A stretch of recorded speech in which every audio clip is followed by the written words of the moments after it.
Justin Turner just ripped the Mariners front office and their ownership, talking about what they should have done this offseason and how absurd it is that they have not done anything. Joe and I are going to talk about that for the majority of this podcast. We're also going to talk about the lineup that came out today for the night game down in Surprise with Luke Raley in the outfield.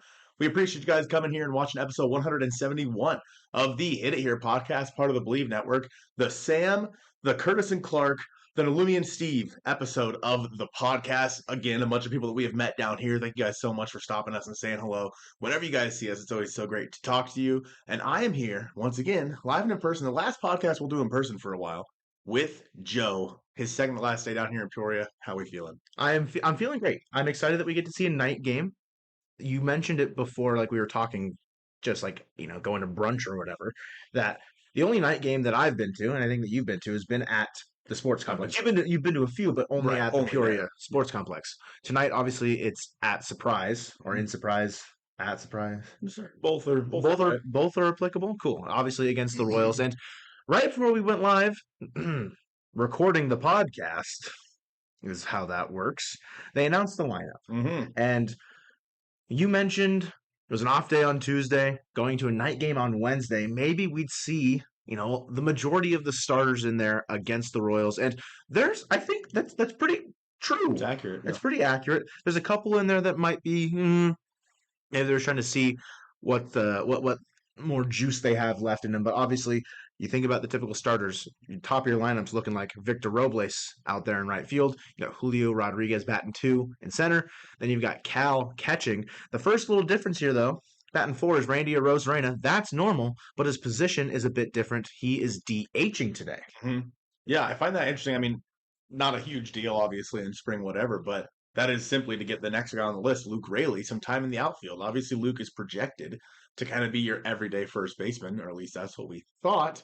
But when you look down the lineup a little bit, if Luke is in left, Donovan Solano's at third, first base is Rowdy Tellez. Now, we don't know for sure if the Mariners want to keep Rowdy on this team, but I think they like his vibes. They like what he can bring to the table. So maybe they do decide to have Rowdy on the team, have Luke be more of a roaming fourth outfielder type player. Maybe he's almost like an everyday DH, or like one of the outfielders is an everyday DH, and he's filling in wherever that may be.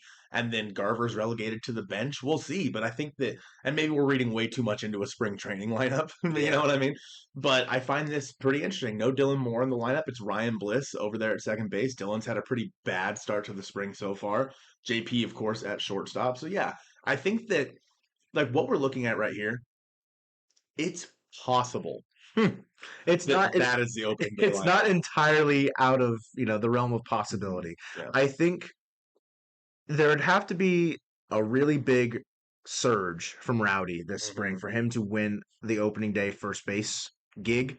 You mentioned moving Raley to a more fourth outfielder DH role as opposed to first base. I don't think their plan has changed with Luke. I think it is still going to be, if he gets, say, 120 starts this year, 100 of them are going to be at first base, would be my best guess. Just given how the roster's constructed and everything else in between. But, we thought maybe we'd see Polanco today. After an off day, he DH'd in the game on Monday in Peoria, but no Polanco again. Obviously, he's the main one, I think, missing from this lineup, outside of maybe Mitch Haniger. But Garver was in the game, I Bleav, on Monday as well. He was catching. Yeah. So, not super surprising that he's not in there, but I think Haniger's more so the one that I think, Surprise, it's surprising. I think Haniger's the one that makes the most, like, a little bit more of the biggest, like, head scratcher, if you know what I mean, as far as, like, guys that are in there. But I'm happy to see Solano getting more reps at third, because if Polanco's still not feeling 100% ready for opening day, Solano sliding in at third could be the move for them if Dylan Moore continues to struggle and Bliss still is lighting it up. I think second and third are more realistic for Solano and Bliss from this lineup, as opposed to Rowdy being the main guy at first base. I still think that they'd probably have Luke there and then do a different DH. Or maybe it's Dom Canzone. Maybe Dom Canzone could be DHing. It really all does depend on how the rest of the spring goes, because there's 3 more weeks, but I'm not mad at this lineup. I'm excited to see it tonight. And I think Bryce Miller pitching is always going to be fun. It's his, second outing of the spring so far. So we mentioned during the live stream that we did a little bit ago previewing this game that hopefully we get to see, like, his new cutter while he's out there.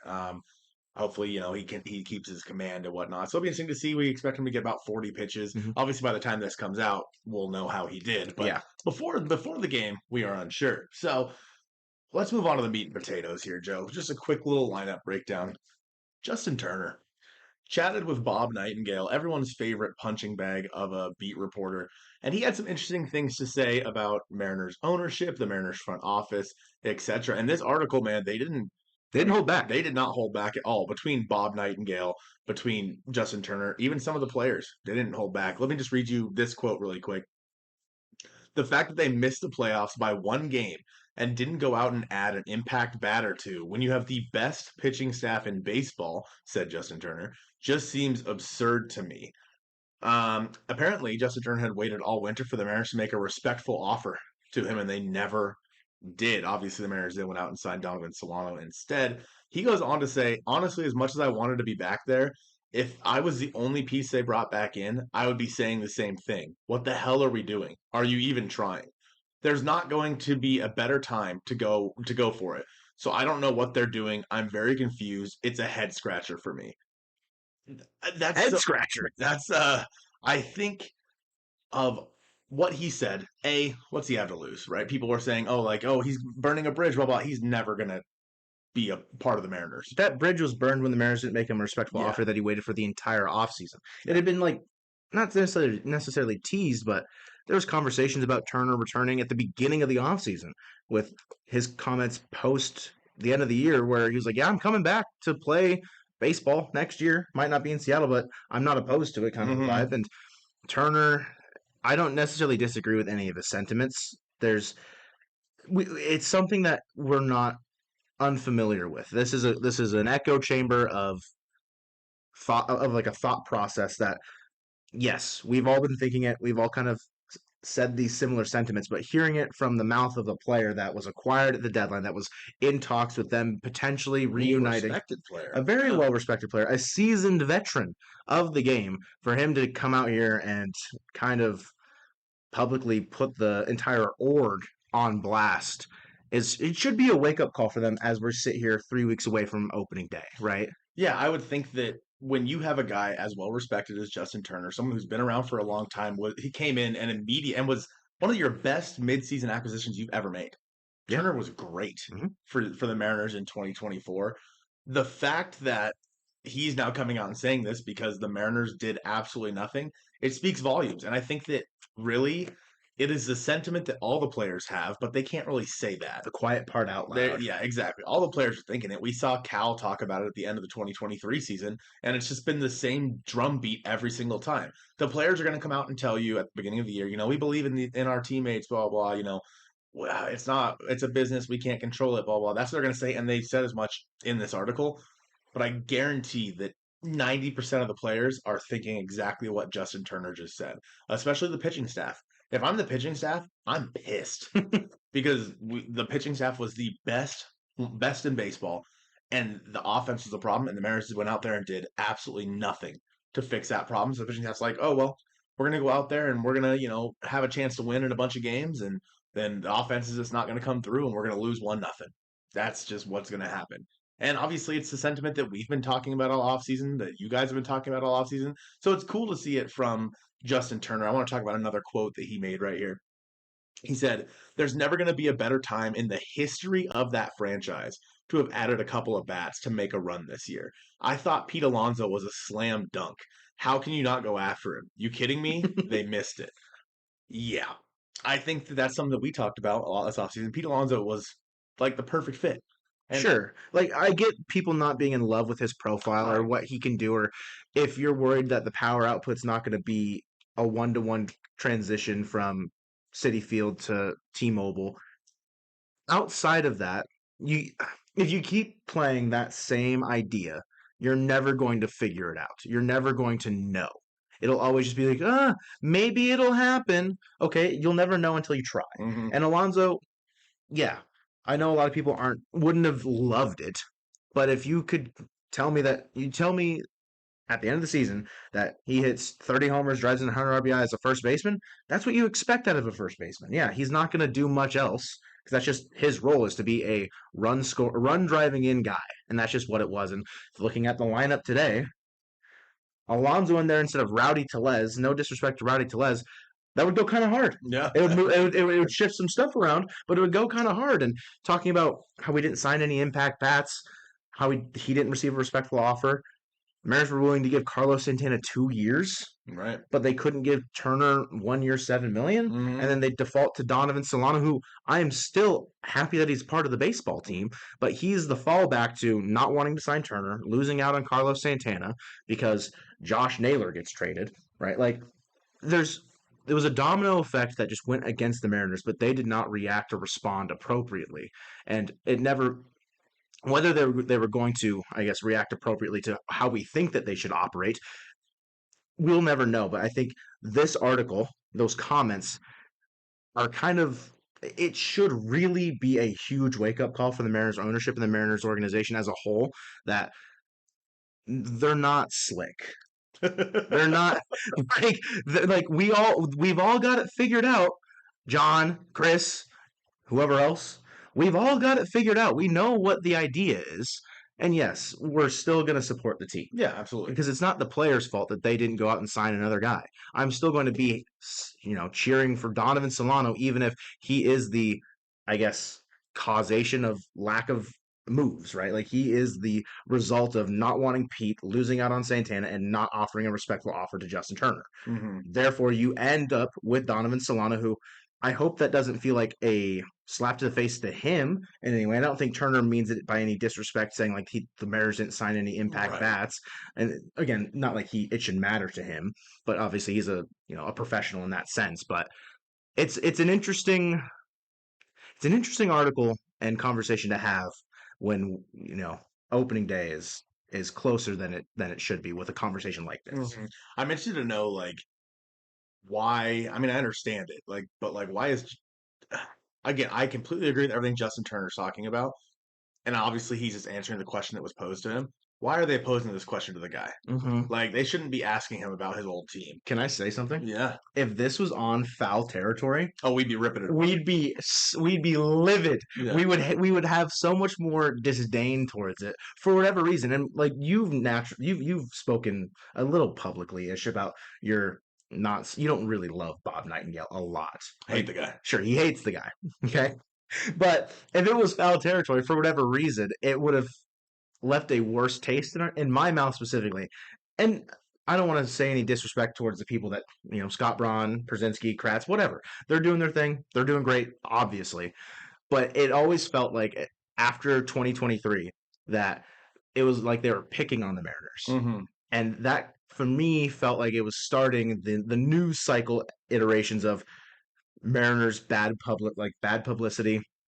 Not that they didn't, help themselves in any way, shape, or form in that regard. Jerry, zip it, Cal. Talking. But if this was on foul territory, it would have been another foul territory clip, another segment. But since it's on a USA Today, it is a big web article, big produced. It's being shared everywhere. So many people are talking about it online. I'm not as mad, but I think that it's also something that I don't know speaks to what the I guess vibe is around the organization as a whole as national media continues to lay into the franchise. Yeah, and I think the best way to counteract that is just go out there and make some moves and actually make the team better. You know what I mean? Like, if as Mariners fans, we should be agreeing with a lot of that stuff because this ownership sucks ass. It's just like John Stanton sucks ass. That's just the way it is, man. And I think that an article like this, when it's coming from the mouth of a player that literally played with the team last year, it speaks a lot more to me than random AJ Przinsky, who I have zero respect for, saying it out loud. JP Crawford talked about he was posed a question as well, and he said that's not our job, talking about like what they did in the offseason. JP said, I know the fans are mad at certain people, but they're taking it out on the players. So I really don't get that.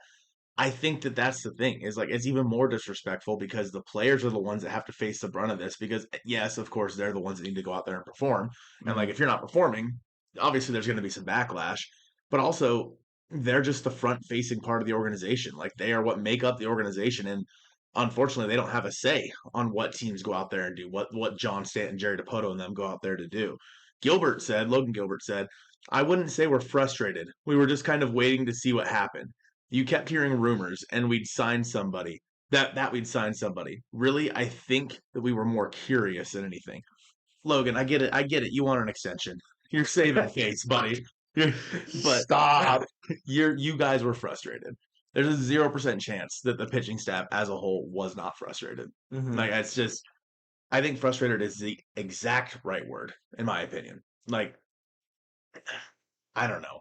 Bryce Miller says it's hard because it's not our money.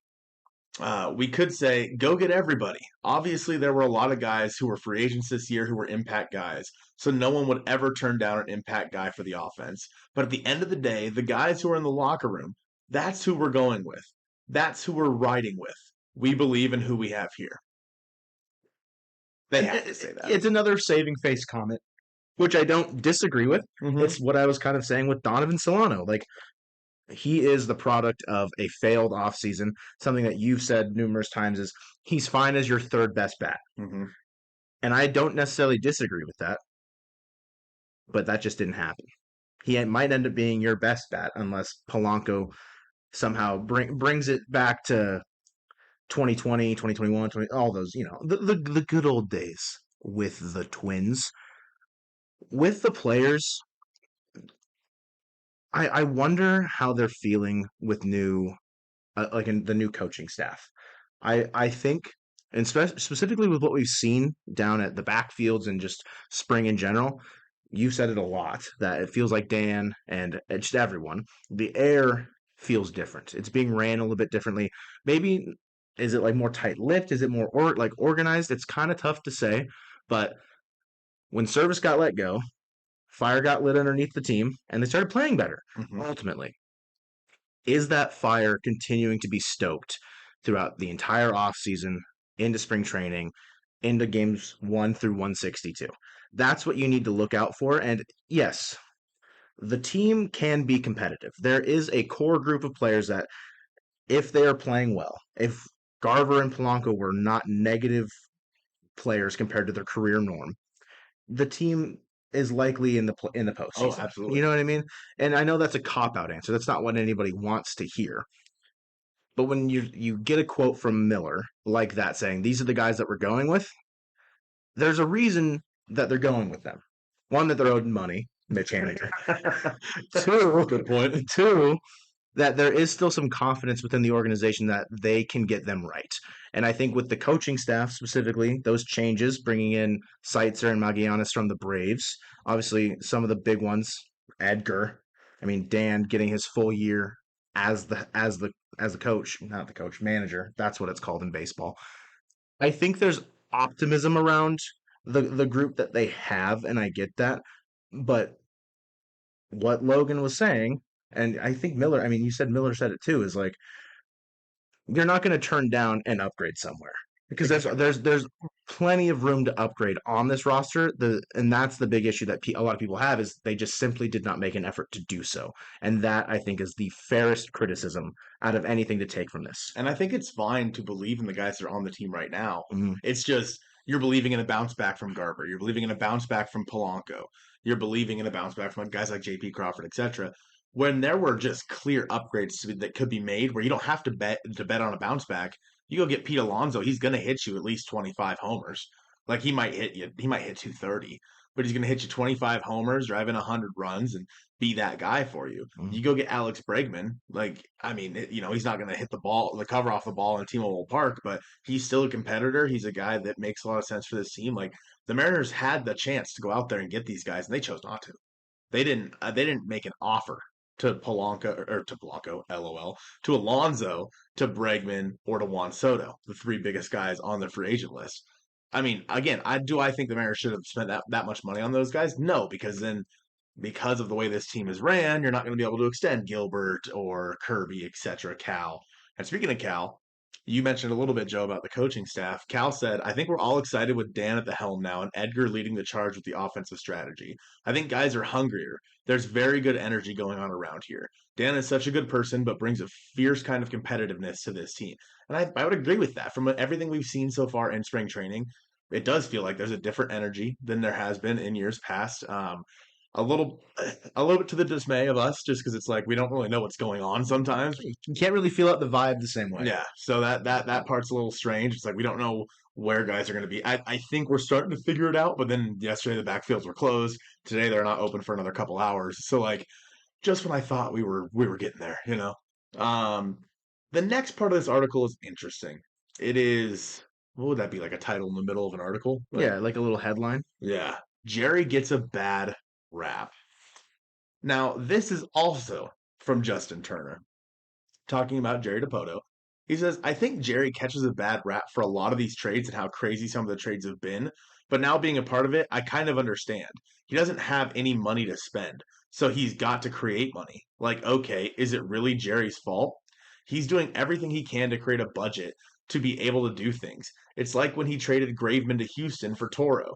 You're thinking, what in the world? He's probably needed to trade guys just to be able to spend money in the offseason, which is nuts. Your boot, sir. Um, they mentioned Eugenio Suarez. Like, do you think the Mariners really wanted to get rid of Gino? No. But they had to go get money so they could go sign guys like Polanco and Garver, which really, obviously, we know. We know. We Save the know. comments. We know. Um, yeah, so it's like we've seen it time and time again. They're trying to find ways to dump money, even though they're so far below the luxury tax. What, $92 million below the luxury tax? What are you saving that money for? What are you going to use it on, Jonathan? Huh? You going to buy a new boat? Christopher, Christopher? if that's even your real name. It's funny that like that comment is made. We know the trades that have been made about salary dumping, but then you have the most obvious salary dumping move, I think, in Mariners, in my fandom, me being alive, Mitch Haniger and $15 million, a sunk cost. Just send him out with a prospect or send him out for nothing. Absolutely nothing. Get $1 million back. Mm, If get $1 back. mm. But instead they're choosing to roster him and keep him on the team, and whether or not they have to have seen or had a conversation with Haniger to really feel confident about him going into 2025. But that money and that conversation, that idea that Turner's proposing, it feels counterintuitive to what Mitch Haniger represents on this team right Right. And I think that is something the Mariners have had to deal with over years now. now. Yeah. Like it feels like it's been going on for basically around like a decade. The next part here that Justin Turner says is Logan Gilbert is the modern day Felix Hernandez. He's got that kind of ERA and he's 9-12. That's crazy. You got a catcher that's the best catcher in the history of the game for his first 3 years. Just won a platinum glove, and you've only got a few more years left for him. There's not going to be a better time to go for it. I feel for them. They've got great fans. Their fans are amazing. They want to win so bad. The team is very profitable, and they just don't spend. Yeah, I think that that's something that we can all kind of agree with. Like we just want the team to go out there and get better. Like we want to have the opportunity to go to the playoffs every single year. And counterpoint, the Mariners have been, what over the past however many years, like 3 games total shy of the playoffs. Like Sure. they've been right on the cusp, and the only thing that would have set them over is if they would have made maybe one more move. And this is another year where it's the same drum being beat again. And I think that is something that the Mariners have, or the fans have had to deal with for far too long at this point, and it's all because of guys like John. Again, I'm not going to say that Jerry DePoto is without blame here. Mm-hmm. He's not. He is definitely just as much to blame in their player acquisition and recognizing who they're going out to get. He knows the job he has to do, Mm-hmm. and he's not doing it as well as he needs to give the fans what they want, which is playoffs. Jerry knows year in and year out, more than likely, that he's operating under some sort of budget constraint that, if he were to go elsewhere, wouldn't happen. Mm-hmm. And whether the rug pull thing from 23 is correct, or is that 23 or 24's offseason? I was 20 going into 23. Yeah, going into 23. Okay. Regardless, however many times the rug has been pulled on Jerry, we probably don't know, but he's doing his job under circumstances that a lot of people would be like, I don't want to have this job. But he's also not doing it well enough for the fans to not, like you're saying, like giving him the benefit of the doubt. He still does deserve criticism because of the way that things have gone. Yeah. And I think that when this article comes out from Justin Turner, obviously he does back Jerry Dipoto a little bit in it. But at the same time, like Joe just said, it's his job. Mm-hmm. And like, no matter what John Stanton throws at you, like, you got to figure it out, man. And you've been at this for 10 years now, and you have one playoff experience, one playoff opportunity to show for it. And yeah, there's something to be said about that. In my opinion, if they miss the playoffs this year, the house is getting cleaned. I thought that last year. But then obviously there was the change with Dan and all this other stuff. So we'll see. We'll see what happens with that. One final thing here that Mitch Haniger talks about, obviously, a guy who's pretty well respected in that clubhouse. He said almost every guy in the lineup will tell you they had a down year, except for maybe Cal. We all expected more of ourselves, so we're all motivated. Missing out of the playoffs is never fun, but we all have something to prove and make sure what happened last year never happens again. Their 2025 mantra is just get in, baby. Man, Just get in. just get in. What? What?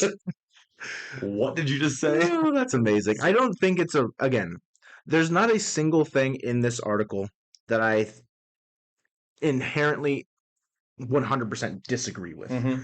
That's a fine sentiment from Haniger. I would agree that I think outside of maybe Victor Robles, Robles and Cal are probably the ones that you could be like, oh yeah, they had successful, very positive 2024 seasons. Everyone else thinks that they can probably improve in some capacity. Right. And that being motivated by that is a good thing, obviously. I mean, Garver's talked about it a ton too. So when you've got like-minded individuals in a clubhouse all trying to achieve the same common goal, which is just get in apparently, with a new manager who has a bit of fierceness and competitiveness, will light that fire, but also be kind, as Cal has said. I mean, Logan talked about that playoff mentality from game one. Edgar is the the dream hitting coach for any Mariners fan ever. Mm-hmm. There's a lot to like, but until it's proven on the field, I understand why there's skepticism. Yeah, I mean, I think I'm cautiously optimistic about all of that. I mean, again, the everything we've heard from the players so far this spring sounds like they're like mentioned in this article, they have a chip on their shoulder and they're ready to go out there and make this year theirs. And again, it's felt that way in camp. I must say it does feel like that, but we'll just have to wait and see if that is the case. Let us know in the comments down below. Do you agree with what Justin Turner had to say in this article? We appreciate you guys watching this episode of the Hit It Here podcast, and go Mariners.